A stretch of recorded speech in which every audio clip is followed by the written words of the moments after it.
Okay, so we're looking at IELTS Task 1 essay, where we're analysing figures without the flow of time, or it should be with the flow of time, I should think, because there is time flowing on here. We've got a graph and table below giving information about water use worldwide and then water consumption in 2 different countries. So again, we're summarising the information, we're selecting and reporting the main features, and then we're making comparisons where relevant. So this part often candidates forget. You're not just listing, make sure to be showing me your comparative language. Okay, so if we look at what we've got here, so first off, we've got a line chart where we're showing the global use of water by sector. Okay, so we've got agriculture, industry, and domestic going from 1900 to 2000. So don't forget, everything you're going to be talking about, it should be in the past because we've only gone up to the year 2000. And then we've got a comparison between Brazil and the Congo in the year 2000. We can see that Brazil clearly has got more irrigated land, a bigger population, and therefore a higher water consumption per person than in the Congo. So I think this, remember in your task 1, so we've got sort of the section 1, which is your paraphrase plus overview. Okay, and then we should have our trend 1 that we're going to talk about. Okay, and then our sort of trend 2 that we're going to talk about. So I think probably in my trend 1, I would probably talk about this. And then my trend 2 probably talk about this, because they don't really compare very easily because we can't see countries in this graph. So I think it's quite hard to compare these 2 together. So I would sort of treat them separately. See what this candidate's done. Okay, so we've got that paraphrase. The line, graph, and chart illustrate the usage of water in the world from 1900 to 2000 and consumption of water and the consumption of water in Brazil and Democratic Republic, respectively. Yep, so if we're going to paraphrase, instead of giving the years, which we've also got here, we could sort of say over a 100-year period or over a century. Okay, so we have 1800 to 2000. Okay, but otherwise, I think in terms of grammar, it's nice. I like the use of the word respectively. So you've got a nice grammatical construction there. So then we've got, in general, it is evident that water use globally increased gradually in every part. So really, we should say in every sector. And I know that's the same as what's on the graph. So we've got sector here, but that's sort of the correct word for it. On the one hand, the amount of water consumption in Brazil is higher. Okay, but this should be on the other hand. I don't know why they've got this, because they've only got one phrase here. The water increased in the whole world, and the amount of water consumption in Brazil is higher than that. So I think if you're going to say this, say on the other hand, the amount of water consumption in Brazil is higher than the Democratic Republic of Congo. Or I would just, you're sort of doing, you're adding, right? So it should just be in addition. The amount of water consumption is higher than that in the Democratic Republic of Congo. Okay, so I think there's a reasonable paraphrase, a reasonable overview, a little bit linking, a little bit odd, but okay. Oh, wow, this is a chunky paragraph. It's interesting. Oh, okay, so we've only got one paragraph here. So like I said, ideally, this should be split into 2 different trends that we're talking about. So I'm already seeing right here where they split to talk about the table chart. This should be a new paragraph. So don't forget, something that you get graded on is your ability to paragraph correctly. This is a new topic, a new comparison, so it should be paragraphed separately.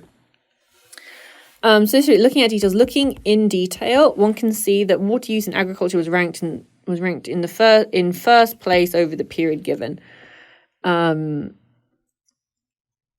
So that's fine. Looking in detail, one can see. I like the one can see that. I think that's a nice phrase. And then we've got some detailed numbers. It was approximately 500 in 1900. It inclined dramatically. We didn't say incline. Incline is very sort of gentle. And usually you use incline to describe the landscape, okay? Not a table or a chart. So I would just go with something classic. It increased dramatically to roughly 3,000 kilometers cubed in 2000. Yeah, if I was talking about an incline, it's usually something like a hill, the incline of a hill or a mountain. So I might say, oh, my house is on a bit of an incline. So it's more like a physical description. So I wouldn't use that here. In terms of using water in the industrial field and domestic, in terms of using water in the industrial field and domestic, we're nearly. So this should be in terms of water use. In terms of water use, comma, the industrial and domestic fields were nearly the same, to around 100 kilometers cubed at the beginning of the period. They increased slowly until 1940. However, worldwide by industry escalated significantly to 2000. And then there should be a comparison while domestic water use increase in the following years to just 300,000 kilometers squared. And then you can get rid of this and you can do a little dash, the lowest amount among the sectors in 2000. Okay, so that would be a really long sentence, but that would be much better because then we've got our comparison here. So you're not just telling me, you're comparing. And then you're comparing that this increase in industry increased more than the increase in domestic use. Okay, then we want our paragraph. In the table chart, Brazil uses, what tense are we? Past, right? Since 2000, used more water than the Democratic Republic of Congo.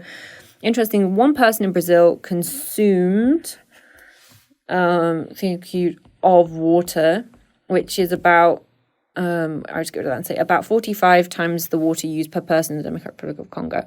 Yep, and I would just think we need one more thing to be pulled from this table. So you could do a comparison of the population. So just maybe because the population is so much smaller, they use less water. So overall, in terms of task achievement, they did report the main features pretty well. So I would say 6.5. I would give a sort of 6 for cohesion and coherence because they don't adequately paragraph. Some of the linking was a bit clunky and they didn't fully compare as much as they could have done. In terms of vocabulary, I thought they were making a really nice effort. A couple of incorrect choices of vocabulary, but overall a sort of reasonably nice effort. So I would probably give maybe a 6 for that. And then in terms of grammar, we have got a couple of longer sentences, a couple more complex sentences, a little bit off on the tense a couple of times. So to be honest, I'll probably give the grammar a 6. So I'd say overall this is coming out at a 6.0. Maybe I'm being a bit generous on the grammar and vocabulary, so I could see another examiner perhaps being a little bit harsher on that and moving it down to a 5.5. But I would overall say this probably scrapes a 6, and I would really be really careful, and I would be careful of my paragraphing for sure. And also checking my tense if I was this candidate.